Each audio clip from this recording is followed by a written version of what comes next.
आशीष वर्मा के पास चलते हैं।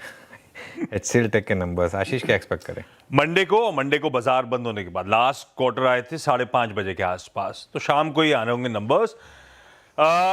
मैप कर देता हूं स्टॉक की चाल। पहले साल के हाई से अभी भी 26% का दबाव, जबकि वीक टिल डेट मेरे ख्याल से 6% 7% चल चुका है HCL टेक का काउंटर, ये ध्यान रखिएगा। नंबर्स अच्छे एक्सपेक्टेड हैं, कांस्टेंट करेंसी में आए जो तमाम ब्रोकरेजेस एक्सपेक्ट कर रही हैं। क्यू ऑन क्यू आपकी स्क्रीन पर रख दिया है। आवाज का अनुमान है 1.5% के आसपास तिमाही देर तिमाही आय में इंप्रूवमेंट। अच्छा, ये सारा improvement services part of the business drive कर रहा होगा, प्रोडक्ट ठंडा रहेगा, ये पता भी है, ऑफलेट हो भी रहा और मैनेजमेंट की गाइडेंस में मेंशन भी है। उसमें भी सर्विसेज में BFSI और हाईटेक, ये दो वर्टिकल्स बेहतर परफॉर्म कर रहे होंगे, क्योंकि वहां पे इन्होंने नई डील्स बैक करी थी। उन डील्स का रैंप अप, यानी कि उन डील से अब ज्यादा काम ले रहे होंगे, उसका फायदा मिलना है। दरअसल जहां तक मार्जिन की बात है, सब एक्सपेक्ट कर रहे हैं मार्जिन इंप्रूव होंगे। आवाज अनुमान कहता है 40 बेसिस पॉइंट्स के आसपास का इंप्रूवमेंट। भाई TCS तो कमजोर आय पे भी 70 बेसिस पॉइंट्स इंप्रूवमेंट दिखा गया था, HCL टेक क्यों नहीं? बिल्कुल सही सवाल है।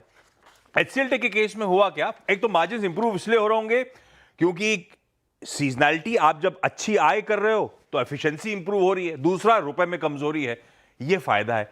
लेकिन दिक्कत यह है कि इन्होंने कहा था एक रीस्ट्रक्चरिंग कॉस्ट है 48-50 मिलियन डॉलर्स की, 3 क्वार्टर्स में एडजस्ट करेंगे, उसका इंपैक्ट है। प्लस ये भी इन्वेस्टमेंट्स कर रहे होंगे AI वगैरह में, उसका इंपैक्ट होगा। इसीलिए ब्रोकरेज मान रही मार्जिन 40-50 बेसिस पॉइंट्स इंप्रूव होंगे। तीसरी इंपॉर्टेंट चीज गाइडेंस है। HCL टेक ने Q1 के एंड में कहा था पूरे साल के लिए आय 3 से 5% बढ़ेगी, मार्जिन 17 से 18 बैंड पे रहेंगे।